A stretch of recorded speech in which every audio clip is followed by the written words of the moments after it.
안녕하세요. 하루관리 플래너를 통해서 뵙게 된 황희철이라고 합니다. 반갑습니다.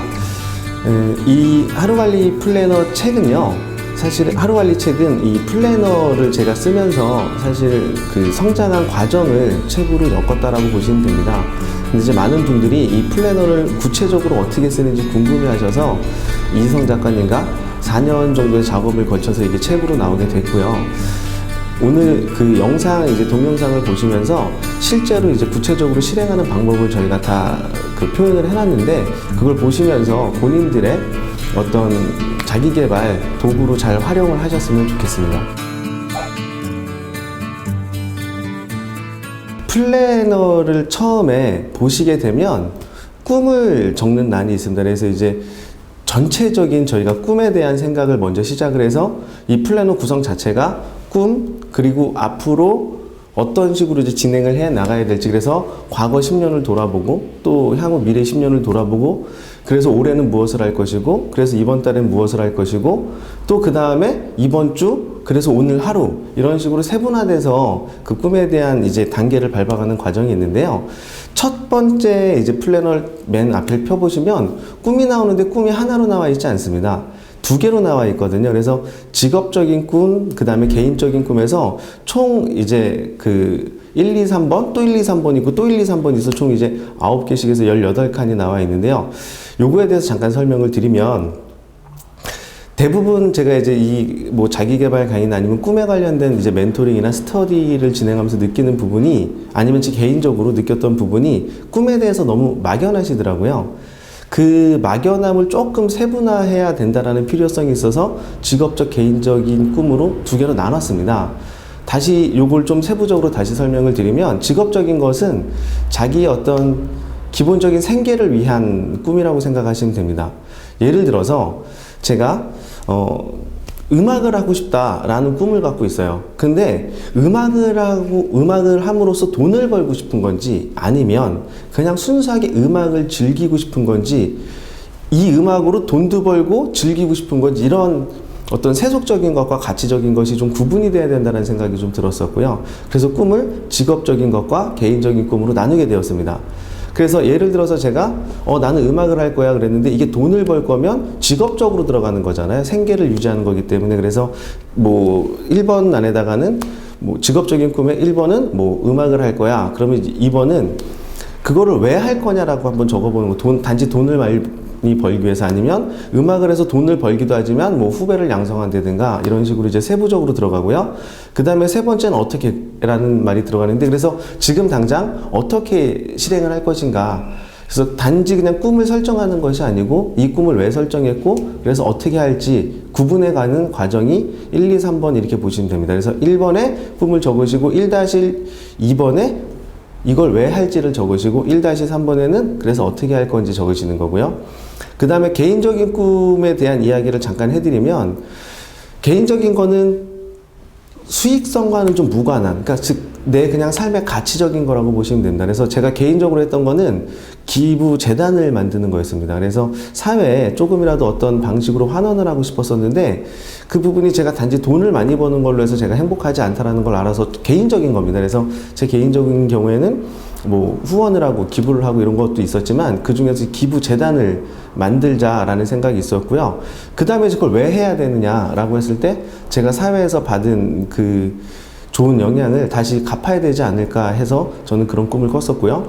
그 다음에 어떻게 할 것이냐 라는 것에 대해서 이제 돈을 많이 벌어서 할 것이다 이렇게 생각을 했었는데, 사실은 아직 뭐 시작은 못했지만, 어떻게 대해서는 이희성 작가님 만나면서 하나하나씩 뭐 재능 기부도 하게 되고, 그 다음에 아직은 비영리가 아니지만 영리로서 또 저희가 그런 활동을 하게 되고 해서, 그 과정에서 지금 하나씩 단계적으로 해나간다 이렇게 보고 있거든요. 그래서 여기 계신 분들도 꿈을 위한 단계를 좀 세분화시키고 구체화시켜서 그걸 정리하는 과정이라고 보신다고 생각하면 좋을 것 같습니다. 꿈을 설정을 해서 뭐 직업적인 꿈 3개를 적고 개인적인 꿈 3개를 적었더니, 과거를 한번 돌아보자라는 게 이제 과거 흔적서입니다. 그래서 그냥 막연히 꿈만 꿨다 이게 아니고요. 이 꿈을 위해서 과거 10년 동안 내가 어떻게 살았는지를 한번 돌아보자라는 거죠.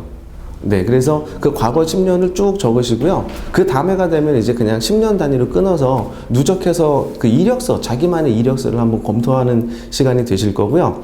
그리고 또 한 가지 미래 계획서는, 자, 과거에는 이렇게 살았는데 달성률이 좋지 않거나 아니면 어느 정도 달성을 했다 라고 이제 리뷰가 되시면, 그 다음번에는 미래, 즉 내년, 내후년에는 또 어떤 단계를 밟아 나가서 그 꿈에 점점 가까워지실 건지에 대한 플랜을 세워보는 거거든요. 계획을 세워보시는 거기 때문에 과거와 미래를 같이 한번 검토해보는 시간이 과거 계획서와 미래 계획서라고 보시면 되고요. 꿈과 그냥 하고 싶은 일은 조금 구분이 됩니다. 그게 이제 무슨 얘기냐면, 꿈은 어떤 가치적인 거라고 보시면은 하고 싶은 일은 욕구라고 보시면 됩니다. 그래서 그냥 나는 예를 들어서 차가 갖고 싶어. 이건 꿈이라고 얘기하기는 좀 어렵잖아요. 그냥 차를 갖는 욕구잖아요. 그래서 그런 어떤 욕구적인 거를 개인적인 것과 또 직업적인 것으로 나눠가지고, 네, 그 욕구에 대한 거를 많이 적습니다. 그래서 뭐 큰 집을 갖고 싶다거나 돈을 많이 벌고 싶어서 뭐 여행을 가건대거나 뭐 이런 식으로 버킷리스트에 가까운 것을 하고 싶은 일에 적으시면 되고요. 그리고 나서 이제 나오는 것이 연간 계획입니다. 자, 이제 우리가 꿈을 적고 과거 10년도 돌아봤고요. 앞으로 미래 10년도 돌아봤는데요. 그리고 나서 이제 올해 뭐 할 거야? 이겁니다. 그래서 올해 핵심 과제를 3가지를 설정을 해서 핵심 과제 3가지를 적어 보시고요. 그래서 그 부분에 있어서 어떻게 진행을 할지를 쭉 적으신 다음에 연말이 되시면 그거에 대해서 성과 리뷰를 또 한번 하시면, 이 연간 계획서는 연초에 시작해서 연말에 끝나는 그런 흐름을 계속 반복하시면 그 자체가 또 과거 흔적서에 채워지는 거고요. 그게 이루어지면 또 미래의 흔적서에도 영향을 미치는 그런 결과로 보시면 되고요. 습관 목록이라는 게 나옵니다. 습관 목록 같은 경우에는요, 5가지를 적으시는데 여기서 중요한 게 있습니다. 일반적으로 저희가 이제 작심삼일이라고 하는데, 습관, 뭐 어떤 계획을 저희가 항상 매번 세우지만 끝까지 지켜나가시지 못하는 경우가 굉장히 많습니다.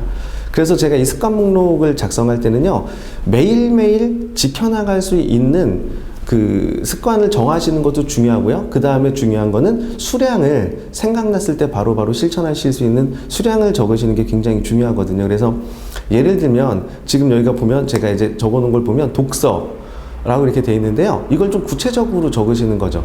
예를 들어서 일주일에 한 권의 책을 보기 위해서 독서를 한다라 그러면 300페이지 정도 되니까, 예를 들어서 하루에 뭐 40-50페이지 정도를 꾸준히 보시면 한 권을 보시게 되거든요.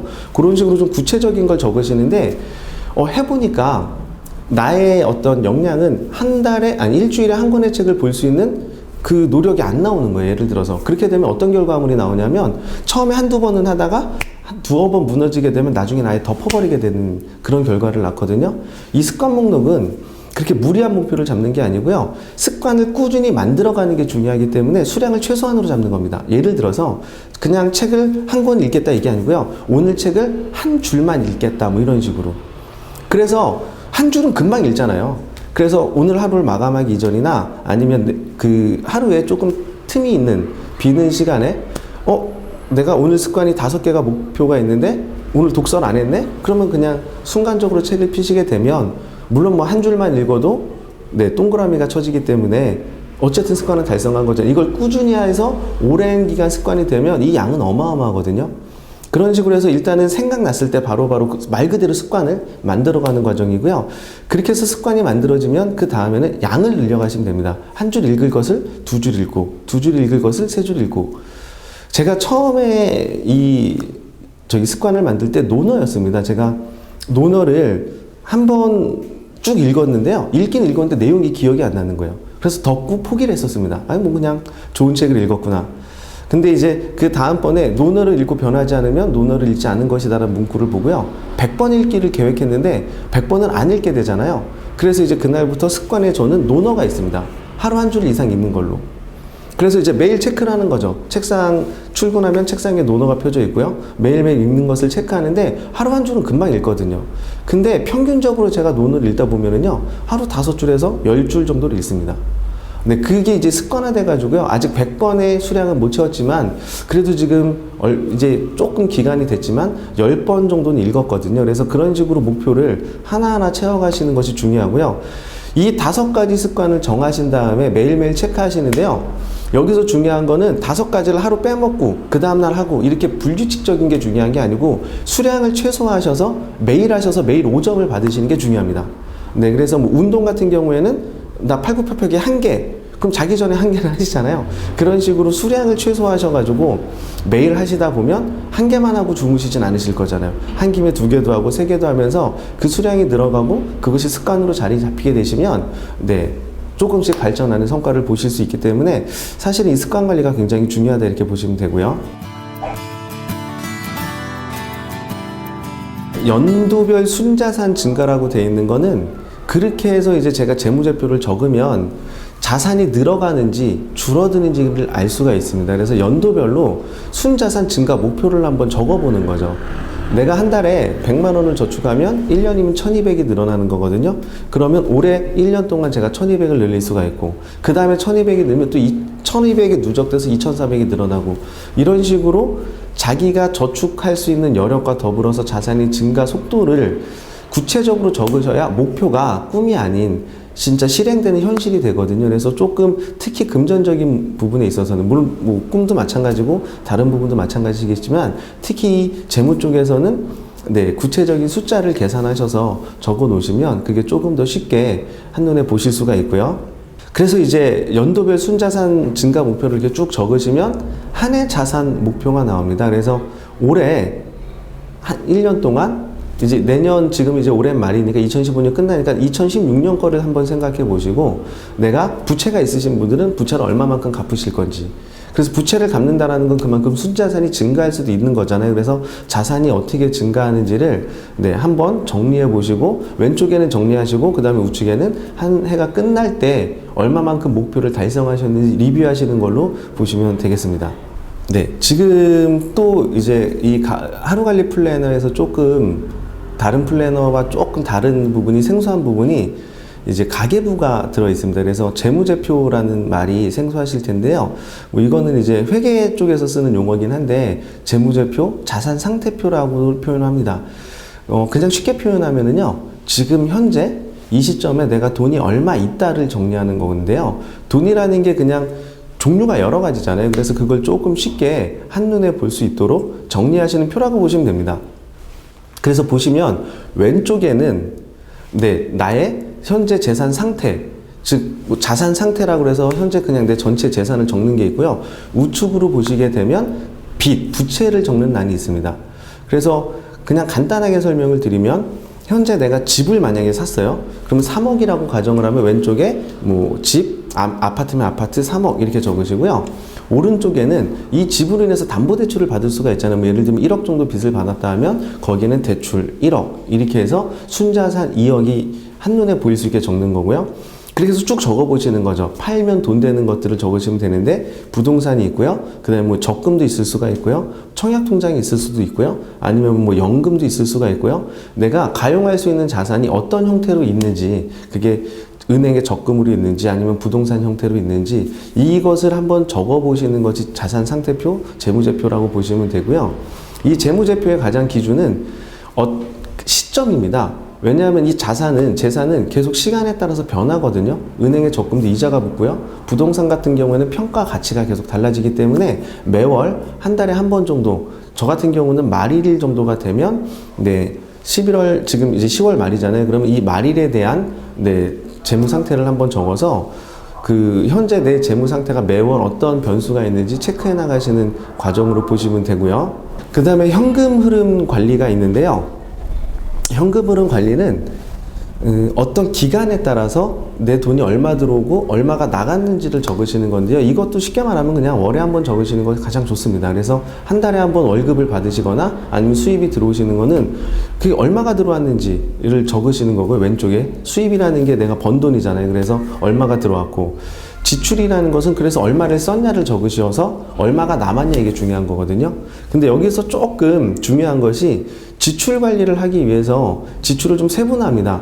수입이 많으신 분들은 수입을 세분화하시면 되는데 보통은 수입은 거의 한정적이고요. 지출이 다양하잖아요. 그래서 지출을 세 가지로 구분하시는데요. 그중 첫 번째가 고정 지출입니다. 그러니까 딱히 저희가 어떤 변수 없이 매달 정해진 시점이 되면 정해진 금액이 나가는 것을 고정지출이라고 하고요. 이 페이지에 굳이 다 모든 고정지출을 적으실 필요는 없고 다른 페이지에 고정지출, 지출 항목을 다 정리해서 한 달에 얼마 정도 고정지출이 나간다 이렇게 적어 놓으시면 될 것 같고요. 변동지출은 나의 의지에 따라서 금액이 변하는 지출을 얘기합니다. 뭐 예를 들면 식비 아니면 의료비, 그래서 나의 어떤 욕구에 따라서 금액이 조절될 수 있는 걸 변동지출이라 하고요. 이 변동지출을 가계부를 쓰시면서 통제하는 것이 관건이기 때문에 뒤에 가보시면 나중에 이제 일한도 가계부라는 것이 나오는데요. 이 변동지출을 통제함으로써 지출을 억제하고 그 다음에 이제 자산을 좀 늘려가는 그런 이제 가계부까지 연결이 됩니다. 그 다음에 마지막 단계 지출의 마지막은 자산 형성 지출이라고 되어 있는데요. 말은 어려운데 쉽습니다. 캐시플로우, 즉 현금 흐름에서는 매달 나가는 돈은 맞는데 이 나가는 돈이 내 재산으로 이동하는 돈을 자산 형성 지출이라고 합니다. 내 자산에 도움이 된다는 뜻이죠. 그래서 뭐 예를 들면 적금, 뭐 펀드, 뭐 이런 식으로 매월 내가 돈이 캐시플로우에서 나가지만 결국엔 자산 상태표에 가면 그 돈이 쌓이거든요. 매월. 그래서 자산 상태표, 이 자산 형성 지출을 보시면 내가 얼마만큼 돈을 올해 한 해 모을 수 있겠다는 것이 보이실 거고요. 이게 너무 적으신 분들은 변동지출을 줄이시든 고정지출을 줄이시든 해서 저축을 늘리는 방법이 있고, 아니면 제일 좋은 방법은 수입을 늘리는 것이 가장 좋은 방법이 아닐까 생각이 듭니다. 아까 저희가 그 현금 흐름에서 지출을 이제 세 가지로 나눠서 고정지출, 변동지출, 그 다음에 이제 자산 형성지출 이렇게 나눴었는데요. 그 중에서 저희가 이제 변동지출이 다시 일한도 가계부로 연동된다고 하는데, 지금 보시는 페이지가 일한도 가계부입니다. 일한도 가계부에서 굉장히 중요한 부분은 저희가 지출 그동안 가계부를 쓰셨는데 저희가 이제 많은 고객분들을 만나면서 느꼈던 그 포인트가 가계부를 쓰지만 효과가 없다라는 것이었습니다. 그래서 이유를 제가 이렇게 계속 이제 인터뷰를 하면서 여쭤보니까, 가계부를 쓰실 때 지출에 대한 항목을 쭉 다 쓰세요. 나는 오늘 콩나물을 샀다, 돈가스를 먹었다, 아메리카노를 먹었다, 이렇게 해서 항목을 쭉 적으시는데요. 그것이 별로 의미가 없더라고요. 항목을 적는 것이 아니고 오늘 하루 얼마까지 쓸 수 있는지 한도를 인식하시고 그 한도 범위 내에서만 쓰시면 그 과잉 지출이 없으시거든요. 그래서 이 일한도 가계부는 그러면 지출을 어디에 하는 것도 중요하지만 그거보다 더 중요한 것이 지출을 미리 쓸 금액을 미리 정해놓고 그 금액을 넘지 않은 범주 내에서 쓰면 그것이 정말 그 지출이 통제되는 효과를 보실 수 있는 거잖아요. 그래서 이 변동지출 한도 내에서 일 한도를 다시 설정하는 겁니다. 무슨 얘기냐면요, 이번 달에 제가 고정지출 예를 들어서 50만 원을 쓰고요, 자산 형성 지출을 100만 원 했더니 150만 원 지출이잖아요. 근데 제가 한 달에 뭐 300만 원을 버는 사람이에요. 그러면 150 이미 썼으니까 변동 지출한 돈은 150만 원이 되는 거거든요. 그럼 150 안에서만 쓰면 한 달에 저축도 100만 원씩 하고 고정 지출도 50만 원이 나가기 때문에 큰 무리 없이 100만 원은 일단 안정적으로 저축이 되는 거잖아요. 그러면 150을 그냥 뭉뚱그려서 한 달을 지내버리면 어떤 날은 많이 쓰고 어떤 날은 조금 쓰고 그러다가 빵꾸가 나는 그런 이제 악순환이 계속 반복되시는데, 그러지 마시고 150만 원 나누기 한 달 30일을 하시면 하루 한도 5만 원이 그냥 나옵니다. 그러면 쉽게 얘기해서 지출이 통제가 안 되시는 분들은 그냥 하루에 5만 원을 들고 나가셔서 그 한도 내에서만 쓰시면 됩니다. 그럼 이게 통제가 되거든요. 그래서 이 가계부를 쓰실 때 어디에 썼다보다 더 중요한 것이 얼마까지 써도 된다라는 걸 인식하고 쓰시는 거고요. 일한도 가계부는 그 한도를 설정해 놓으신 한도 내에서 지출을 하시는 그 습관을 만들어 가시는 겁니다. 그리고 나서요, 옆에 보시면 그래서 오늘 예를 들어서 5만 원인데 제가 3만 원밖에 안 썼어요. 그럼 오늘 잔액이 2만 원 남는 거잖아요. 그럼 그 2만 원을 그대로 그 다음 날로 이관해 가시는 거죠. 그럼 다음 날은 한도가 7만 원이 되는 겁니다. 그래서 옆에 보시면 오늘 잔액을 적으시고 옆에는 누적 잔액이라는 게 다음 날은 그 어제 남은 돈과 합산해서 그 한도가 줄어들 수도 있고 늘 수도 있는 거죠. 그런 식으로 쓰시게 되면 지출이 통제가 됩니다. 조금 더 구체적으로 말씀을 드리면요, 오늘 한도가 제가 5만 원인데 10만 원짜리 지갑을 사고 싶어요. 근데 밥을 먹고 커피를 먹고 기존의 어떤 변동 지출이긴 하지만 어느 정도 써야 되는 지출은 있잖아요. 근데 그 지출을 줄여서 10만 원을 모으기 시작하는 거죠. 그래서 5만 원 쓸 거를 3만 원 쓰면 2만 원씩 모이잖아요. 그럼 5일만 지나면 10만 원이거든요. 그러면 5일 정도만 조금 지출을 통제해서 내가 사고 싶은 걸 사면 네, 이게 충동 구매가 아니고요. 절제된 범위 한도 내에서 소비를 하시는 거기 때문에 큰 무리 없이 네, 지출을 통제하시면서 본인의 그 한 달 현금 흐름을 조절해 가시는 가장 중요한 네, 포인트가 아닐까 생각이 들고요. 소득자산 가계부라는 것이 있는데요. 이 소득자산 가계부 같은 경우에는 이제 우리가 저축을 하시게 되면 저축의 목적은 자산이 스스로 자산을 불려가는 과정을 저희가 다시 정리를 하는 겁니다. 무슨 얘기냐면 적금을 하시게 되면 이자가 나오는데요. 그 이자가 매달 구체적으로 얼마가 들어오는지를 파악하셔서 그 소득이 내가 근로해서 일해서 나오는 소득 외에 기타 이제 자산을 부르는 돈이 돈을 부르는 소득이 얼마가 있는지를 파악하시고요. 대부분의 분들이 노후에 걱정하시는 게 소득이 없어서거든요. 근데 이 소득을 젊을 때부터 미리 뭐 한 달에 10,000원이든 20,000원이든 쌓아가시면 그저 1년이면 10만 원이 되고 뭐 10년이면 100만 원이 되고 이렇게 자꾸 늘어가거든요. 그리고 이 소득 자산이 있으면 그 소득이 또 다른 소득을 불러오기 때문에 그 자체가 또 복리가 됩니다. 그래서 이 소득 자산 가계부 같은 경우에는 당장은 뭐 대부분의 분들이 소득이 없으시겠지만 그런 식으로 자산을 형성해 가지고 저축을 하시게 돼서 종잣돈이 늘어나게 되면 그때부터는 소득자산 가계부를 오히려 더 꼼꼼하게 쓰시면서 수익률 관리를 하셔야 되거든요. 그래서 그 다음 우리가 돈을 모은 다음에 가계부라고 보시면 되지 않을까 생각이 들고요. 근데 이 하루관리 그 플래너는요, 원래는 이제 오프라인 8주 과정 스터디를 통해서 진행이 되고요. 이 교육이 조금 부족하시다라고 생각되시는 분들은 아래 주소가 나와 있습니다. 그래서 그 주소를 참고하셔서 8주 과정의 스터디를 참여하시면 조금 더 쉽고 재미있게 그 플래너를 소화하실 수 있으실 거라고 생각이 됩니다. 고맙습니다.